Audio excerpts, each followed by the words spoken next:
ഇന്നിപ്പോൾ എന്തുകൊണ്ടാണ് ക്ഷേത്രപ്രവേശനത്തെ സംബന്ധിച്ച് നമ്മൾ ചർച്ച ചെയ്യേണ്ടി വരുന്നത്? അതിൻ്റെ ചരിത്രം എന്തുകൊണ്ടാണ് നമുക്ക് വീണ്ടും പറയേണ്ടി വരുന്നത്? നമ്മൾ പൊതുവെ വിചാരിക്കും നമ്മൾ ക്ഷേത്രപ്രവേശനം നേടിയ ഒരു സമൂഹമാണ്.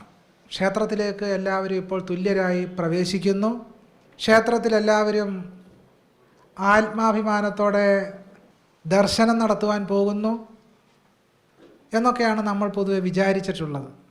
പക്ഷേ വർത്തമാനകാല പരിസരങ്ങൾ, പ്രത്യേകിച്ച് വർത്തമാനകാല കേരളീയ പരിസരങ്ങൾ സൂക്ഷ്മമായിട്ട് ചിന്തിക്കുമ്പോൾ ക്ഷേത്രപ്രവേശനം എന്ന് പറയുന്ന സങ്കല്പം അതിൻ്റെ പൂർണ്ണതയിലേക്ക് എത്തിയോ എന്ന് നാം ആത്മപരിശോധന നടത്തേണ്ട സന്ദർഭത്തിലാണ് എത്തി നിൽക്കുന്നത്. അതിന് 2-3 കൂട്ടം സംഭവ വികാസങ്ങളുണ്ട്. ചില ചരിത്രപരവും സമകാലികവുമായ അനുഭവ വിശേഷങ്ങളുമുണ്ട്. അതിലൊന്ന് കേരളത്തിൻ്റെ ദേവസ്വം വകുപ്പ് മന്ത്രിയായിരുന്ന ബഹുമാന്യനായ രാധാകൃഷ്ണൻ. അദ്ദേഹം ഇപ്പോൾ MP ആണ്. അദ്ദേഹം കേരളത്തിൽ കണ്ണൂർ ഒരു ക്ഷേത്രത്തിൽ ചെന്നപ്പോൾ ബ്രാഹ്മണ പൂജാരിമാർ അദ്ദേഹത്തിൻ്റെ കയ്യിലേക്ക് കൊടിവിളക്ക് കൊടുക്കുവാൻ തയ്യാറായില്ല. ഇത് സംഭവിച്ചത് മറ്റെവിടെയുമല്ല, കേരളത്തിലാണ് സംഭവിച്ചത്.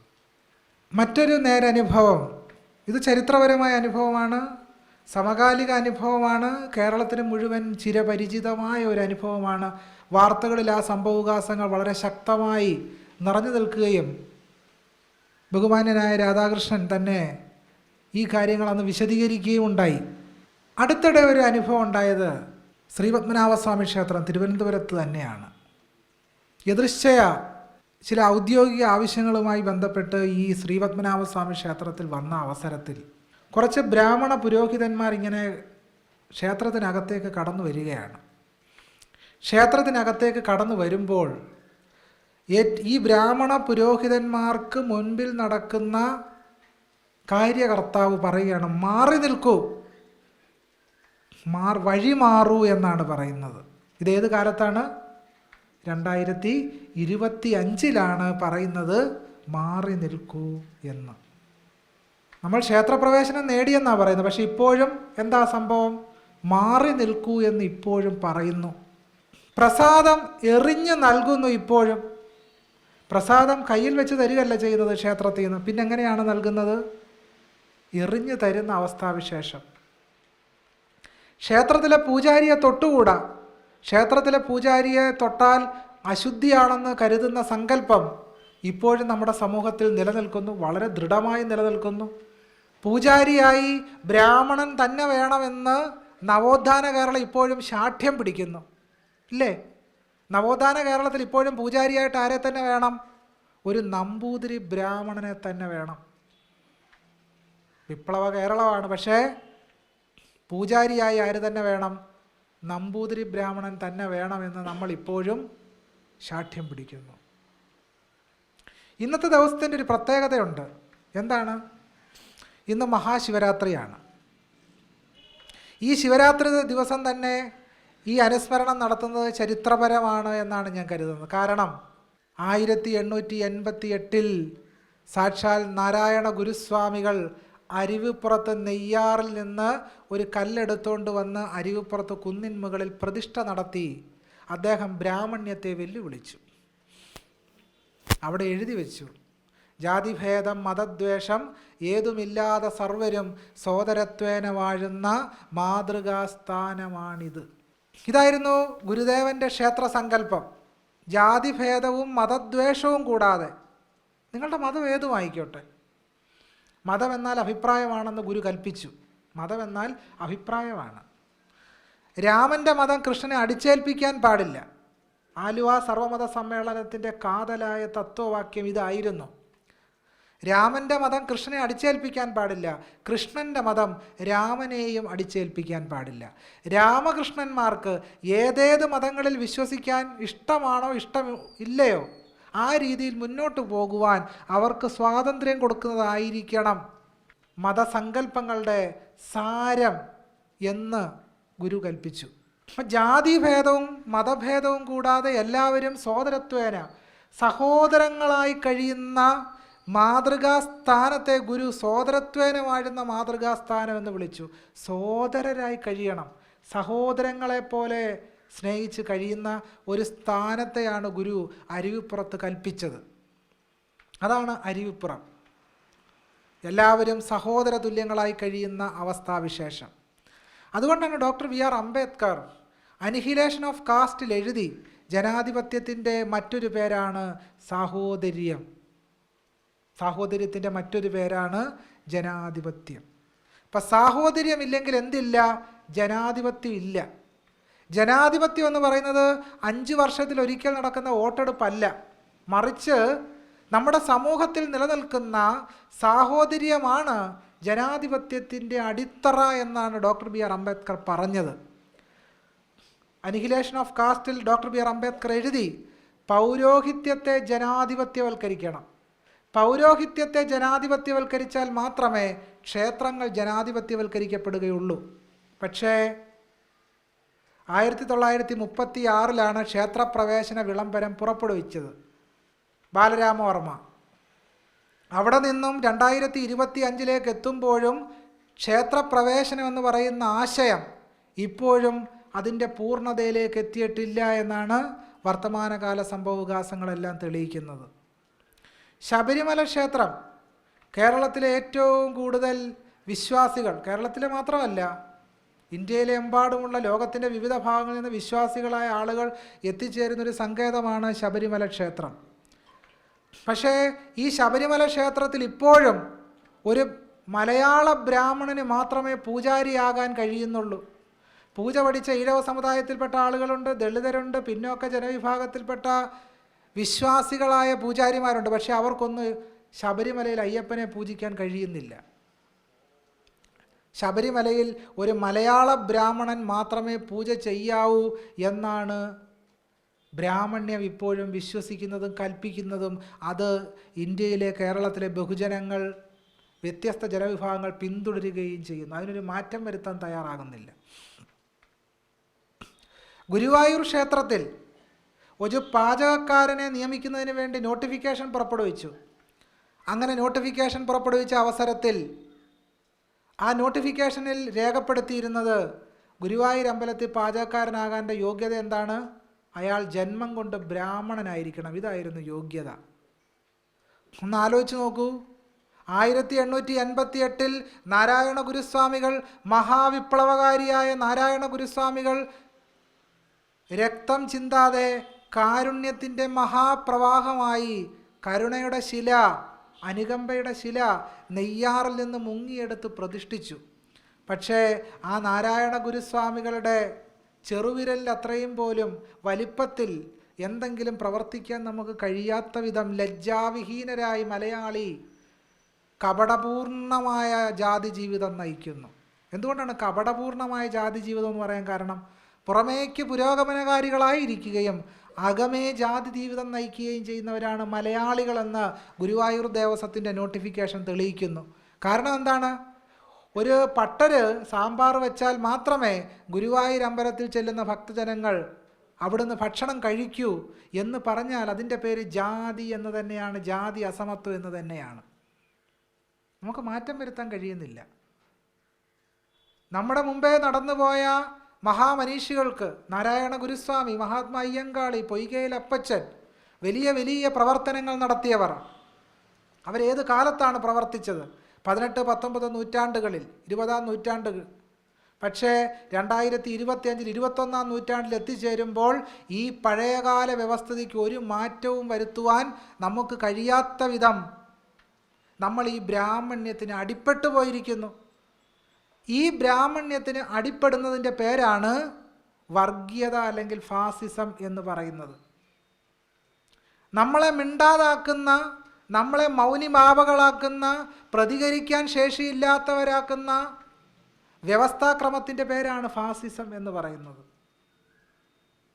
ക്ഷേത്രത്തിലൊരു ഉച്ചഭാഷണി വെച്ചാൽ അത് നമുക്ക് തലവേദന സൃഷ്ടിക്കുന്ന രീതിയിലുള്ള അവസ്ഥയിലേക്ക് എത്തിച്ചേർന്നാൽ പോലും നമുക്ക് പ്രതികരണശേഷിയില്ല.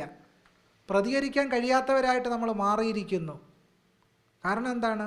പ്രതികരിച്ചാൽ എന്തെങ്കിലും സംഭവിക്കുമോ എന്നുള്ള പേടിയിൽ നമ്മൾ ജീവിക്കുകയാണ്.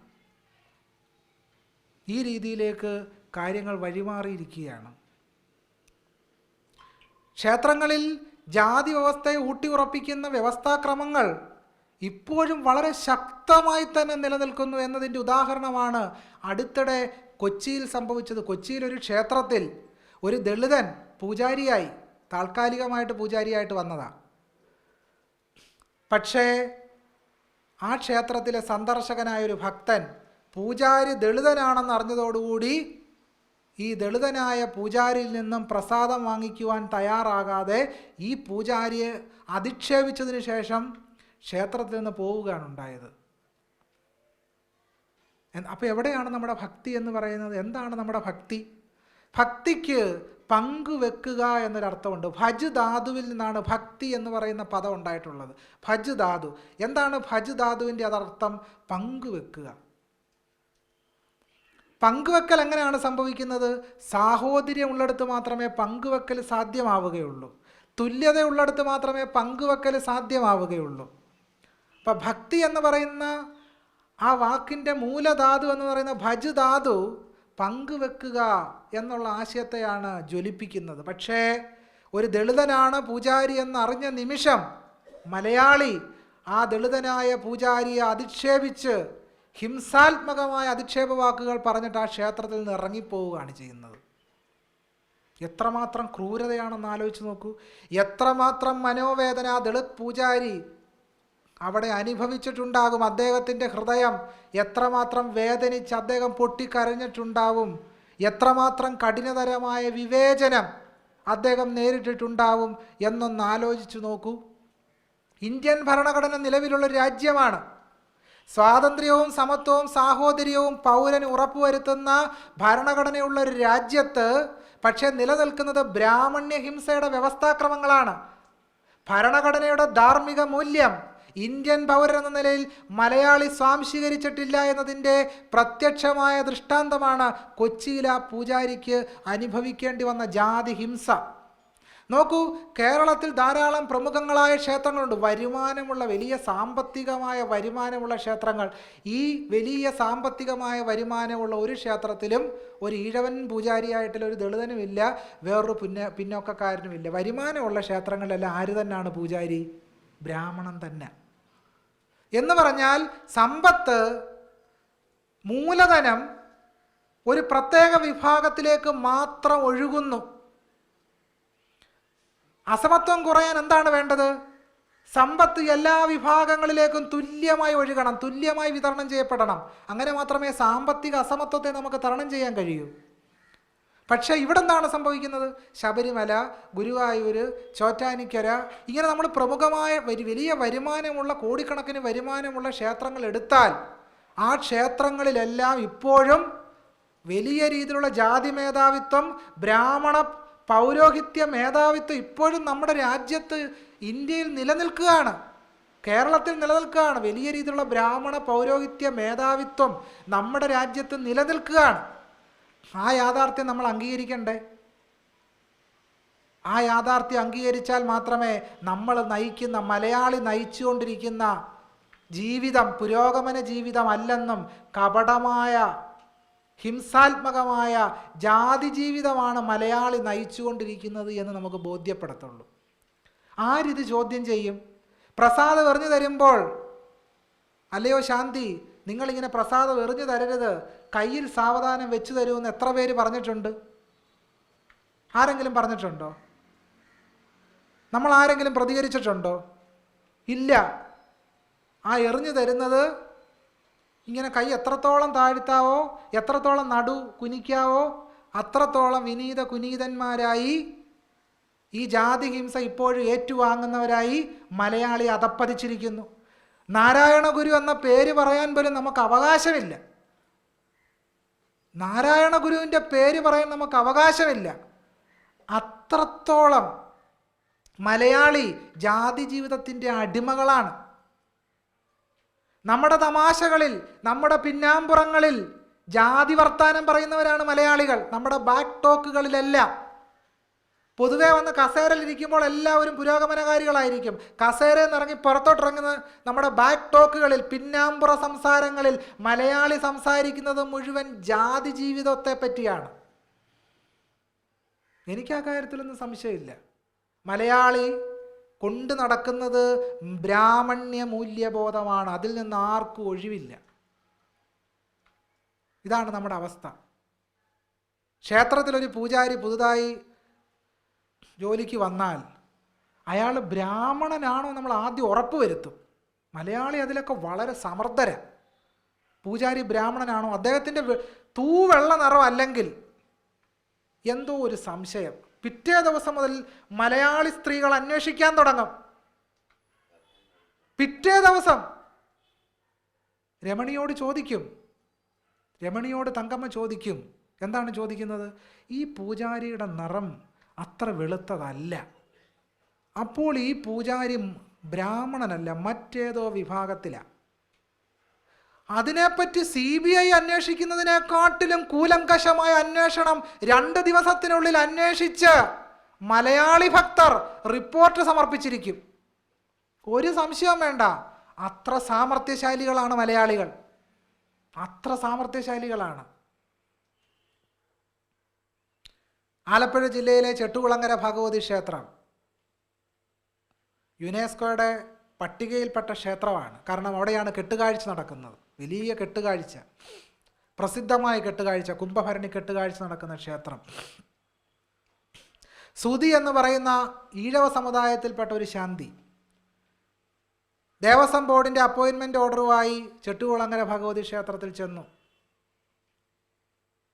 ചെട്ടുകുളങ്ങരയിലെ നമ്പൂതിരിമാർ ശ്രീകോവിലിൻ്റെ സോപാനപ്പടിയിൽ തൊടാൻ പോലും സുതി എന്ന് പറയുന്ന ആ ഈഴവ ചെറുപ്പക്കാരനെ അനുവദിച്ചില്ല.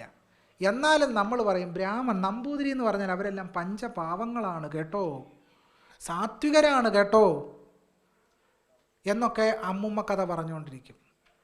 ഇതൊരു വിഭാഗത്തെ മുഴുവൻ അധിക്ഷേപിക്കുന്നതിന് വേണ്ടി പറയുന്നതല്ല. ഇത് ഒരു ബ്രാഹ്മണികമായ മൂല്യബോധം. ബ്രാഹ്മണ്യം എന്ന് പറഞ്ഞാൽ എന്താണ്? ഡോക്ടർ BR അംബേദ്കർ ബ്രാഹ്മണ്യത്തെ നിർവചിക്കുന്നുണ്ട്. സ്വാതന്ത്ര്യത്തിൻ്റെയും സമത്വത്തിൻ്റെയും സാഹോദര്യത്തിൻ്റെയും നിഷേധമാണ് ബ്രാഹ്മണ്യം എന്നാണ് ഡോക്ടർ BR അംബേദ്കർ പറഞ്ഞത്.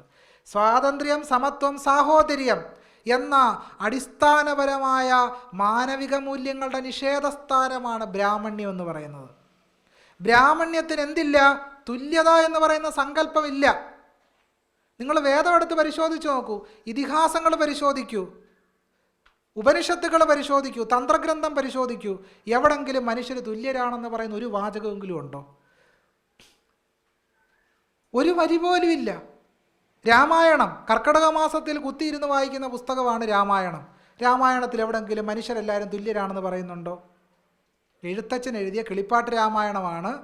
30 ദിവസം ഇരുന്ന് വായനയാണ്. എന്താണ് വായിക്കുന്നത്? കാരണഭൂതന്മാരാം ബ്രാഹ്മണരുടെ ചരണാരുണാംബുജലീനവാം സുസഞ്ചയം മമചേതോ ദർപ്പണത്തിൻ്റെ മാലിന്യമത് തീർത്ത് ചേതസീ തെളിഞ്ഞിടുവാൻ വണങ്ങുന്നേൻ. ബ്രാഹ്മണരുടെ കാലിലെപ്പൊടി എൻ്റെ ഹൃദയത്തെ ശുദ്ധീകരിക്കണേ ഭഗവാനെ. പ്രാർത്ഥിക്കുക, ബ്രാഹ്മണരുടെ കാലിലെ പൊടി എൻ്റെ ഹൃദയത്തെ ശുദ്ധീകരിക്കണേ എന്ന് 1 കിലോ വെളിച്ചെണ്ണ വാങ്ങിച്ചുകൊണ്ട് വന്ന് 50 രൂപയുടെ ചന്ദനത്തിരിയും മേടിച്ച് കർപ്പൂരം വിലക്കെടുത്തുകൊണ്ട് വന്നിട്ട് ബ്രാഹ്മണ്യത്തെ പാടി പുകഴ്ത്തുക കർക്കടക മാസം മുഴുവൻ. ഇങ്ങനെയാണ് നമ്മൾ ഇന്ത്യൻ ഭരണഘടനയ്ക്കെതിരായി പ്രവർത്തിക്കുന്നത്. നമ്മൾ അറിയുന്നില്ല എങ്ങനെയാണ് ഭരണഘടനയ്ക്കെതിരായി നമ്മൾ പ്രവർത്തിക്കുന്നത്. ഇങ്ങനെ ഈ 31 ദിവസവും സമത്വ വിരുദ്ധമായ, സാഹോദര്യ വിരുദ്ധമായ പുസ്തകം വായിച്ചുകൊണ്ടാണ് നമ്മൾ എന്ത് ചെയ്യുന്നത്? പുരോഗമന പ്രസ്ഥാനങ്ങൾ നേടിയെടുത്ത ജനാധിപത്യത്തെയും സാഹോദര്യത്തെയും നമ്മൾ തകർക്കുന്നത് ജനാധിപത്യ വിരുദ്ധമായ പുസ്തകങ്ങൾ വായിച്ചുകൊണ്ടാണ്. സന്ധ്യയ്ക്ക് വായിക്കാൻ നല്ലൊരു പുസ്തകം പോലും മലയാളിക്കില്ല. സന്ധ്യാസമയത്ത് സ്വസ്ഥത തരുന്ന ഒരു പുസ്തകം പോലും ഇല്ല. ജാതിഹിംസയാണ്. സന്ധ്യക്കിരുന്ന് വായിക്കുന്നത് മുഴുവൻ ഹിംസയെ പറ്റിയ. രാമൻ ലക്ഷ്മണന് കൊടുക്കുന്ന ഉപദേശം എന്താണ്? മന്നിടത്തിങ്കൽ ദ്വിജത്വമുണ്ടായി വന്നാൽ പൂജിക്ക മാമടു. അല്ലയോ ലക്ഷ്മണ, രാമനായ എന്നെ നിനക്ക് പൂജിക്കാൻ കഴിയണമെങ്കിൽ എന്തു വേണം? മന്നിടത്തിങ്കൽ ദ്വിജത്വമുണ്ടായി വന്നാൽ, ഭൂമിയിൽ ബ്രാഹ്മണനായി ജനിച്ചാൽ മാത്രമേ നിനക്ക് എന്നെ പൂജിക്കാൻ കഴിയൂ. പറയുന്നത് ആരാണ്? പറയുവതാരെന്നറിയാമോ? ആരാ പറയുന്നത്? സാക്ഷാൽ ശ്രീരാമൻ ലക്ഷ്മണനോട് പറയുകയാണ്, ഭൂമിയിൽ ബ്രാഹ്മണനായി ജനിച്ചാൽ മാത്രമേ നിനക്കെന്നെ പൂജിക്കാൻ കഴിയൂ. നാരായണ ഗുരുസ്വാമികൾ നമ്മളെ എന്താണ് പഠിപ്പിച്ചത്? ആർക്കും പ്രതിഷ്ഠിക്കാമെന്ന് നാരായണ ഗുരുസ്വാമികൾ നമ്മളെ പഠിപ്പിച്ചു. ആർക്കും പ്രതിഷ്ഠിക്കാമെന്ന് പഠിപ്പിച്ചു. ഈശ്വരനെ ആരാധിക്കാൻ ആർക്കും അധികാരമുണ്ട് എന്ന് 1888 അരുവിപ്പുറത്ത് മഹാപ്രതിഷ്ഠ നടത്തിക്കൊണ്ട് നാരായണ ഗുരുസ്വാമികൾ കൽപ്പിച്ചു, പറഞ്ഞു. പക്ഷേ നമ്മൾ ഇന്ന് എവിടെ എത്തി നിൽക്കുന്നു? ബ്രാഹ്മണർ മാത്രം പൂജാരിമാരായ മതി എന്നും ബ്രാഹ്മണരല്ലാത്തവരാരെങ്കിലും പൂജാരിമാരായി വന്നാൽ അവരോട് കൃത്യമായി ജാതിവെറി കാണിക്കുന്ന ഒരു സമൂഹമായി മലയാളി പരിവർത്തനപ്പെട്ടു കഴിഞ്ഞു. ഇതെല്ലാം പഴയ കാര്യങ്ങളല്ല, പുതിയ കാര്യങ്ങളെ പറ്റിയാണ്. 2025 സംഭവിക്കുന്ന കേരളത്തിൽ അരങ്ങേറുന്ന ജാതി ഹിംസകളെ പറ്റിയാണ് ഈ പറയുന്നത്. ഇതിനൊരു പരിവർത്തനം വേണ്ടേ? നോക്കൂ, 2024 ഹൈക്കോടതിയുടെ മുമ്പിൽ ഒരു കേസ് വരുന്നുണ്ട്. Akhila Kerala Thanthri Samajam represented by its general secretary and another versus the state of Kerala and others എന്ന് പറയുന്ന കേസ്. ആ കേസിൽ പറയുന്ന ചില വാചകങ്ങളിലൂടെ, പ്രയോഗങ്ങളിലൂടെ നമുക്ക് ഈ സന്ദർഭത്തിൽ ഒന്ന് കടന്നു പോകേണ്ടതായിട്ടുണ്ട്. ആരാണ് റിട്ട് പെറ്റീഷൻ സമർപ്പിച്ചിരിക്കുന്നത്? അഖില കേരള തന്ത്രി സമാജം. അഖില കേരള തന്ത്രി സമാജം ആരൊക്കെയാണ് അഖില കേരള തന്ത്രി സമാജത്തിൽ അംഗങ്ങളായി വരുന്നത്? സംശയരഹിതമായും അഖില കേരള തന്ത്രി സമാജത്തിൽ ബ്രാഹ്മണർ മാത്രമാണ് അഖില കേരള തന്ത്രി സമാജത്തിലെ അംഗങ്ങൾ. അഖില കേരള തന്ത്രി സമാജത്തിൽ മറ്റാരും അംഗങ്ങളായില്ല എന്നുള്ളത് നമ്മൾ പ്രത്യേകം ശ്രദ്ധിക്കേണ്ടതുണ്ട്. അഖില കേരള തന്ത്രി സമാജത്തിൻ്റെ നിയമാവലി ഞാനൊന്ന് വായിക്കാം. 2024 കോടതിയുടെ മുമ്പിൽ പറയുന്ന വാചകങ്ങളാണ് പറയുന്നത്. ബ്രാഹ്മണരുടെ ഒരു സഭയാണ് പറയുന്നത്. നോക്കൂ, അതിലെ 3-ാമത്തെ പേജിലെ നിയമാവലി 3-ാമത്തെ പേജ് വായിക്കാം ഞാൻ. പാരമ്പര്യ തന്ത്രി കുടുംബം എന്നാൽ ഒരു ക്ഷേത്രത്തിലെങ്കിലും തുടർച്ചയായി 7 തലമുറയെങ്കിലും കേരളീയ രീതി അനുസരിച്ച് താന്ത്രിക വൃത്തി അനുഷ്ഠിച്ചിട്ടുള്ളതും തുടർന്നു വരുന്ന കുടുംബം എന്നർത്ഥമാകുന്നു. 2024 കോടതിയുടെ മുമ്പിൽ അഖില കേരള തന്ത്രി സമാജത്തിലെ ബ്രാഹ്മണർ പറയുന്ന വാക്കുകളാണ്. എന്താണ് ബ്രാഹ്മണർ പറയുന്നത്? ഒരാൾ പാരമ്പര്യ തന്ത്രി കുടുംബം ആകണമെങ്കിൽ എന്ത് വേണം? 7 തലമുറ തന്ത്രിമാരായിരിക്കണമെന്ന്. ഇതിൻ്റെ അർത്ഥം നിങ്ങൾക്ക് പിടികിട്ടിയോ? എന്ന് പറഞ്ഞാൽ ബ്രാഹ്മണനായി ജനിക്കുന്നവനെ മാത്രമേ അഖില കേരള തന്ത്രി സമാജം എന്തായി അംഗീകരിച്ചിട്ടുള്ളൂ? തന്ത്രിയായി അംഗീകരിച്ചിട്ടുള്ളൂ. 2024 ജാതി പറയുന്നത് ആരാണ് 2024 ജാതി പറയുന്നത്? അഖില കേരള തന്ത്രി സമാജം പറയുന്നത് എന്താണെന്ന് വായിച്ചു നോക്കിയാൽ നിങ്ങൾക്ക് ഉത്തരം കിട്ടും. പക്ഷേ ജാതി ഹിംസയെ പറ്റി പറയുമ്പോൾ ജാതി ഹിംസയുടെ ഇരകളാണ് ജാതി പറയുന്നതെന്നാണ് ഇവിടെ പരമ്പരാഗതമായ നമ്മുടെ പ്രസ്താവന. പക്ഷേ നോക്കൂ, ആരാണ് ഇവിടെ കൃത്യമായി ജാതി പറഞ്ഞിരിക്കുന്നത്? പരമ്പരാഗതമായി 7 തലമുറ പൂജാരിമാരായിരുന്നാൽ മാത്രമേ പൂജ ചെയ്യുവാൻ ഒരാൾക്ക് അധികാരമുള്ളൂ, അയാളെ മാത്രമേ പൂജാരിയായി തന്ത്രിയായി കണക്കാക്കൂ എന്ന് പറയുന്നത് അഖില കേരള തന്ത്രി സമാജത്തിൻ്റെ നിയമാവലിയിലാണ് ഞാൻ ഈ പറയുന്നത്. എൻ്റെ കയ്യിരിക്കുന്നത് കോടതി രേഖകളാണ്. കോടതി രേഖകൾ ഉദ്ധരിച്ചാണ് ഞാൻ ഈ പറയുന്നത്. നോക്കൂ, ഈ റിട്ട് പെറ്റീഷൻ്റെ 15-ാമത്തെ പേജിൽ ഒരു കാര്യം പറയുന്നുണ്ട്. പൂജാ പദ്ധതി inside the temple is the core of the Hindu സനാതന വർഷിപ്പ്. ക്ഷേത്ര ശ്രീകോവിലിനുള്ളിൽ നടക്കുന്ന പൂജ ഹിന്ദു സനാതന ധർമ്മത്തിൻ്റെ അടിസ്ഥാനപരമായ ഭാഗമാണെന്നാണ് അഖില കേരള തന്ത്രി സമാജം കോടതിയുടെ മുമ്പിൽ പറയുന്നത്. എന്താണ് സനാതന ധർമ്മം? സനാതന ധർമ്മം അനുസരിച്ച് എല്ലാവർക്കും ക്ഷേത്രത്തിൽ കയറാൻ അധികാരമുണ്ടോ? ഇല്ല. തന്ത്രസമുച്ചയം 10-ാമത്തെ അധ്യായം 2-ാമത്തെ ശ്ലോകത്തിൽ പറയുന്നത് ക്ഷേത്രത്തിൽ പതിതർ പ്രവേശിക്കുന്നത് അശുദ്ധിയാണെന്ന്. പതിതാഹ സ്വകുലാഭ്രഷ്ടാഹ എന്ന, സ്വന്തം കുലത്തിൽ നിന്ന് ഭ്രഷ്ടരായവരെയും അതുപോലെ തന്നെ വർണ്ണാശ്രമ വ്യവസ്ഥയ്ക്ക് പുറത്തുള്ളവരെയും ചാതുർവർണ്ണയത്തിന് പുറത്തുള്ളവരെയുമാണ് പതിതന്മാരായി തന്ത്രസമുച്ചയം കണക്കാക്കുന്നത്. പതിതരെന്താണ് എന്ന് തന്ത്രസമുച്ചയത്തിൻ്റെ വ്യാഖ്യാന ഗ്രന്ഥമായ വിമർശനയിൽ പറയുന്നുണ്ട്. പതിതാദിവേഷ പതിതാഹ സ്വകുലാദ്ഭ്രഷ്ടാഹ തേഷാം ചണ്ഡാലാദീനാം ജ ഗോപുരാത് അന്തപ്രവേശ. ഇതിൽ പതിതർ എന്നതുകൊണ്ട് സ്വകുലഭ്രഷ്ടരായവരോ ആദിശബ്ദം കൊണ്ട് ചാതുർവർണ്ണ്യബാഹ്യരോ മ്ലേച്ഛർ പാഷണ്ഡർ ദാഹകന്മാർ ചോരന്മാർ വ്രാത്യന്മാർ തുടങ്ങിയവരെയും ഗ്രഹിക്കണമെന്ന് വിവരണം എന്ന് പറയുന്ന തന്ത്രസമുച്ചയത്തിൻ്റെ വ്യാഖ്യാന ഗ്രന്ഥത്തിൽ പറയുന്നു. എന്ന് പറഞ്ഞാൽ ക്ഷേത്രത്തിൽ ചാതുർവർണ്ണത്തിന് പുറത്തുള്ള മുഴുവൻ മനുഷ്യരെയും, ആരൊക്കെയാണ് ഈ ചാതുർവർണ്ണത്തിന് പുറത്തുള്ളവർ? അത് കുഴിക്കാട്ട് പച്ച എന്ന് പറയുന്ന 19-ാം നൂറ്റാണ്ടിൻ്റെ ഉത്തരാർത്ഥത്തിൽ എഴുതപ്പെട്ട ഗ്രന്ഥത്തിൽ പറയുന്നുണ്ട് ആരൊക്കെയാണ് പതിതന്മാരെന്ന്. കുഴിക്കാട്ട് പച്ച ഉദ്ധരിക്കാം. കുഴിക്കാട്ട് പച്ചയിൽ പറയും, മതിൽക്കകത്ത് ബൗദ്ധന്മാരും വെള്ളക്കാരും പറയൻ പുലയൻ മണ്ണാൻ കാടർ വേലൻ പാണൻ കണിയാൻ വാളൻ ചേകോൻ അരയൻ ഇങ്ങനെ തീണ്ടലുള്ള ജാതികൾ കയറിയാൽ അശുദ്ധിയുണ്ട്. ഇതിപ്പോഴും തന്ത്രിമാരുടെ ബൈബിളാണ് കേട്ടോ. കുഴിക്കാട്ട് പച്ച കേരളത്തിലെ തന്ത്രിമാരുടെ ബൈബിളാണ്. ആ ബൈബിളിലെ 10-ാമത്തെ അധ്യായത്തിലാണ് ഇക്കാര്യം പറയുന്നത്. ഇങ്ങനെ പുറത്തെ ബലിവട്ടത്തിനകത്ത് ആശാരി കല്ലൻ കൊല്ലൻ മൂശാരി ഇവർ കയറിയാലും അശുദ്ധിയുണ്ട്. വിളക്കുമാടത്തിനകത്ത് വെളുത്തേടരും ക്ഷൗരക്കാരും കയറിയാൽ അശുദ്ധി. നോക്കൂ, ഒരു ക്ഷൗരക്കാരൻ എന്ന് പറയുന്ന ആൾ നമ്മുടെ ജീവിതത്തിൻ്റെ അവിഭാജ്യ ഭാഗമാണ്. ഇന്ത്യൻ ബ്രാഹ്മണ്യത്തിൻ്റെ ഒരു സവിശേഷത എന്ന് പറഞ്ഞാൽ അധ്വാനിക്കുന്നവരെ ബ്രാഹ്മണ്യത്തിന് കണ്ടുകൂടാ. അധ്വാനവർഗത്തെ ഹിംസാത്മകമായി തരം താഴ്ത്തി ചെളിയിൽ താഴ്ത്തിയ വർഗമാണ് ബ്രാഹ്മണ്യം. ബ്രാഹ്മണ്യം അധ്വാനത്തെ ഏറ്റവും ഹീനമായി കാണുന്നു. അതാണ് ബ്രാഹ്മണ്യത്തിൻ്റെ ഏറ്റവും ഭീകരത എന്ന് പറഞ്ഞാൽ. അധ്വാനത്തെ മൂല്യവൽക്കരിക്കാത്ത, അധ്വാനത്തിന് യാതൊരു മൂല്യവും നൽകാത്ത വ്യവസ്ഥാക്രമമാണ് ബ്രാഹ്മണ്യം എന്ന് പറയുന്നത്.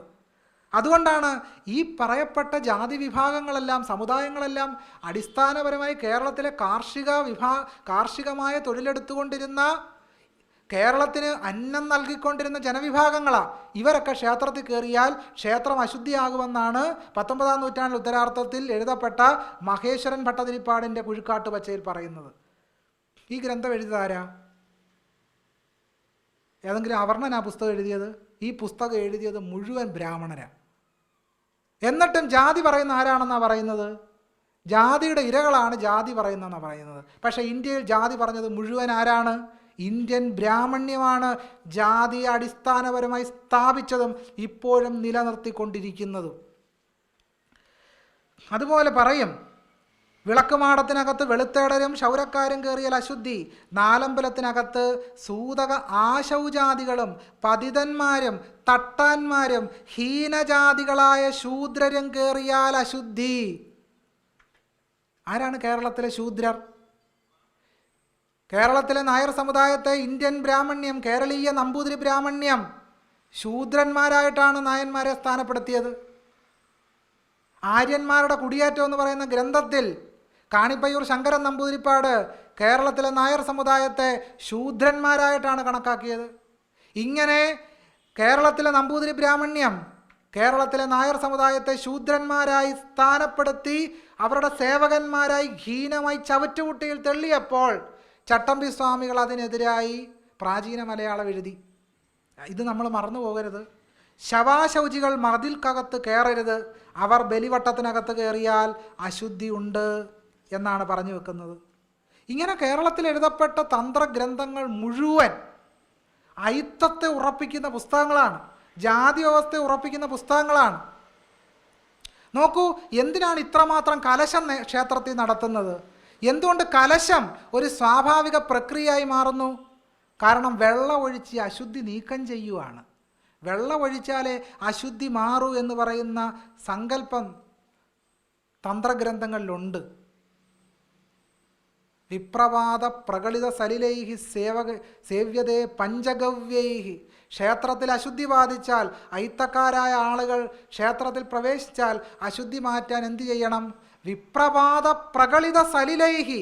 ബ്രാഹ്മണൻ്റെ കാല് കഴുകിയ വെള്ളം ഭഗവാനെ സ്പർശിക്കണം. ഭഗവാൻ ആരായി? ഭഗവാൻ ആരായി? ഭഗവാൻ ആരായി? നിങ്ങൾ പറയണം ഭഗവാൻ ആരായെന്ന്. വിപ്രപാത പ്രകളിത സലിലൈഹി, ബ്രാഹ്മണന്റെ കാല് കഴുകിയ വെള്ളമെടുത്ത് വിഗ്രഹത്തിൽ സ്പർശിക്കണമെന്ന് കുഴിക്കാട്ട് വച്ച ഉൾപ്പെടെയുള്ള തന്ത്രഗ്രന്ഥത്തിൽ എഴുതി വച്ചിട്ടുണ്ട്. അതുകൂടാതെ അശുദ്ധരായിട്ടുള്ള ആളുകൾ ക്ഷേത്രത്തിൽ പ്രവേശിച്ചാൽ ബ്രാഹ്മണരെ കാല് കഴുകി ചൂട്ടി അതിനുശേഷമുള്ള എച്ചിലെടുത്ത് ബിംബത്തിൽ സ്പർശിക്കണമെന്നും കുഴിക്കാട്ട് വച്ച ഉൾപ്പെടെയുള്ള തന്ത്രഗ്രന്ഥങ്ങളിൽ എഴുതിയിരിക്കുന്നു. എത്ര ഭീകരമായ ഹിംസയാണെന്ന് ആലോചിച്ച് നോക്കൂ. എല്ലാം വളരെ ശ്രേഷ്ഠമാണെന്നാണ് പറയുന്നത്. ആർഷഭാരത സംസ്കാരം എന്ന് പറഞ്ഞാൽ വളരെ ശ്രേഷ്ഠമായ സംസ്കാരമാണെന്നാണ് പറയുന്നത്. ഇത്ര ഹിംസാത്മകമായ ഒരു സംസ്കാരം ലോകത്തൊരിടത്തും ഇല്ല. ആർഷഭാരത സംസ്കാരം എന്ന് പറഞ്ഞാൽ ലോകത്തെ ഏറ്റവും ഹീനമായ സംസ്കാരമാണ്. മനുഷ്യരെ വിവേചനപൂർണമായി കാണുന്ന വ്യവസ്ഥാക്രമമാണ് ബ്രാഹ്മണ്യം എന്ന് പറയുന്നത്. ഇതിൽ തന്നെ പറയുന്നുണ്ട്, ആരാണ് പൂജാരിയാകേണ്ടത്? പൂജാരിയാകാൻ ആർക്കാണ് ക്വാളിഫിക്കേഷൻ? 2024 പറയുകയാണ്, ഞാനത് വായിക്കാം. അഖില കേരള തന്ത്രി സമാജം കോടതിയുടെ മുമ്പിൽ നൽകിയ പെറ്റീഷനിൽ അഖില കേരള തന്ത്രി സമാജം തന്നെ പറയുന്നു, the qualification required to become these deputies, shantis, are also well defined in these tests. It can be seen that the eligibility and qualification prescribed for Acharya, Tantri and the Murtibas, Shanti are almost the same in all the accepted Shastra tests. In Tantra Samuchaya, in the 5th sloka of 1st Padala, it is prescribed as below. എന്താണ് പറയുന്നത്? ശ്ലോകം ഉദ്ധരിക്കാം.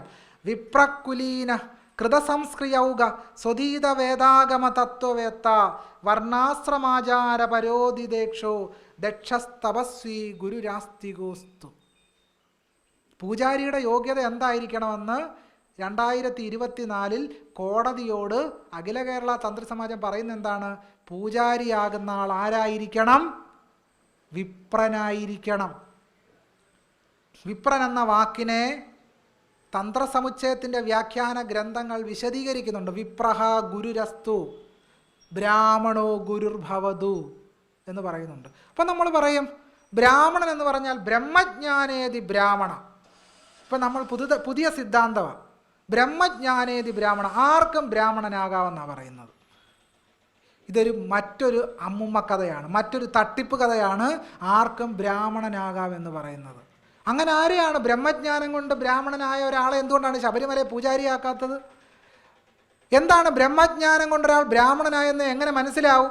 ബ്രഹ്മജ്ഞാനം കൊണ്ട് ബ്രാഹ്മണനായ ഒരാളെ ഗുരുവായൂർ അമ്പലത്തിൽ പാചകക്കാരനാക്കൂ, കൂടൽമാണിക്യം ക്ഷേത്രത്തിൽ പൂജാരിയാക്കുവോ, ചെട്ടുകുളങ്ങരയിൽ പൂജാരിയാക്കുവോ? ആക്കില്ല. എന്താ കാരണം? തന്ത്രസമുച്ചയത്തിൽ പറയുന്നുണ്ട്, വിപ്രഹ കുലീനഹ, ഉന്നത കുലത്തിൽ ജനിച്ച ആളായിരിക്കണം. കൃതസംസ്ക്രിയൗക, ഷോഡശ സംസ്കാരങ്ങൾ നിർവഹിച്ച ആളായിരിക്കണം. എന്താണ് ഷോഡശ സംസ്കാരം? ഉപനയനം മുതലായ ബ്രാഹ്മണ ക്രിയകൾ. സ്വതീത വേദാഗമ തത്വവേത്ത, ആഗമങ്ങൾ പഠിച്ച ആളായിരിക്കണം. പിന്നെ അതിൻ്റെ കാര്യത്തിൽ മാത്രം ബഹുകേമമാണ്. ഒന്നും പഠിച്ചില്ലേലും കേരളത്തിൽ പൂജാരിയാകാമെന്ന് പറയുന്ന അവസ്ഥാവിശേഷം നിലനിൽക്കുന്നുണ്ട്. ജസ്റ്റിസ് പരിപൂർണൻ കേരളത്തിലൊരു തന്ത്രിയോട് ചോദിച്ച ചോദ്യങ്ങൾ ഈ സന്ദർഭത്തിൽ നമ്മൾ വീണ്ടും ഓർക്കുക. ഭാഗ്യസൂക്തം അറിയാമോ എന്ന് ചോദിച്ചപ്പോൾ അദ്ദേഹത്തിന് മറുപടി എന്തായിരുന്നു? അറിയില്ല. ഇപ്പോൾ ഭാഗ്യസൂക്തം അറിയുന്നില്ലെങ്കിലും എന്തായിരിക്കാം? പൂജാരിയായിട്ടിരിക്കാം. അതിന് സഹായിക്കുന്നത് എന്താണ്? ജന്മം കൊണ്ട് ബ്രാഹ്മണനാണ് എന്ന് പറയുന്ന ദുരഹങ്കാര വ്യവസ്ഥ. ആ വ്യവസ്ഥയുടെ പേര് ദുരഹങ്കാര വ്യവസ്ഥ എന്നാണ്. ശ്രേണീകൃത അസമത്വ വ്യവസ്ഥയാണ്. ഒരു സൂക്തവും അറിയാൻ വയ്യെങ്കിൽ പോലും പൂജാരിയാകാം. നോക്കൂ, ഇക്കാര്യത്തിൽ നമ്മൾ ആനുഷംഗികമായി കാണേണ്ട ചില കാര്യങ്ങൾ കൂടിയുണ്ട്. അതൊന്ന്, ക്ഷേത്രത്തിൽ നിലനിൽക്കുന്ന ചില വഴിപാട് ക്രമങ്ങൾ പോലും എങ്ങനെയാണ് ജാതിഹിംസയെ നിലനിർത്തുന്നത്. പുരുഷ സൂക്ത പുഷ്പാഞ്ജലി ഉണ്ട് ക്ഷേത്രത്തിൽ, ഇല്ലേ? വിഷ്ണുവിൻ്റെ അമ്പലങ്ങളിൽ ചെന്നാൽ പുരുഷ സൂക്ത പുഷ്പാഞ്ജലി നടത്താറുണ്ട്, ഇല്ലേ? ഉണ്ട്. എന്തിനാണ് നടത്തുന്നത്? കാര്യസിദ്ധി. പുരുഷ സൂക്ത പുഷ്പാഞ്ജലി നടത്തിയാൽ മനസമാധാനം കിട്ടുമോ? കിട്ടുമായിരിക്കും. ഇനി ആ പുരുഷ സൂക്തത്തിൽ എന്താണ് പറയുന്നത്? സഹസ്രശീർഷ പുരുഷ സഹസ്രാക്ഷ സഹസ്രപാദ് തുടങ്ങുക. അങ്ങനെ ഈ വിരാട് പുരുഷനെ വർണ്ണിക്കുകയാണ്. ബ്രാഹ്മണോസ്യ മുഖമാസീത് ബാഹുരാജന്യകൃത ഊരു തദസ്യ വൈശ്യ പദ്ഭ്യാം ശൂദ്രോ അജായത. വിരാട് പുരുഷൻ്റെ മുഖത്ത് നിന്ന് ബ്രാഹ്മണനുണ്ടായി. ബ്രാഹ്മണോസ്യ മുഖമാസീത് ബാഹുരാജന്യകൃത കൃതഃ. ബാഹുക്കളിൽ നിന്ന് ക്ഷത്രിയനുണ്ടായി. ഊരു തദസ്യ വൈശ്യ, തുടകളിൽ നിന്ന് വൈശ്യനുണ്ടായി. പദ്ഭ്യാം ശൂദ്രോ അജായത, പാദത്തിൽ നിന്ന് ശൂദ്രനുണ്ടായി. മനുഷ്യരെ ഇങ്ങനെ നാലായിട്ട് തരംതിരിച്ചിരിക്കുക. ബ്രാഹ്മണ, ക്ഷത്രിയ, വൈശ്യ, ശൂദ്രന്മാർ നാലായിട്ട് തരംതിരിച്ചിരിക്കുന്നു. ഇതിനകത്ത് ഈഴവരുണ്ടോ? കേരളത്തിലെ നായന്മാരുണ്ടോ? അപ്പോൾ പിന്നെ ഇവരൊക്കെ എവിടെ നിന്നാണ് ഉണ്ടായത്? കേരളത്തിലെ ദളിതരും ആദിവാസികളും പിന്നോക്കക്കാരും ബഹുജനങ്ങളും എവിടെ നിന്നുണ്ടായി? അതിന് പെരിയാർ ഉത്തരം നൽകിയിട്ടുണ്ട്.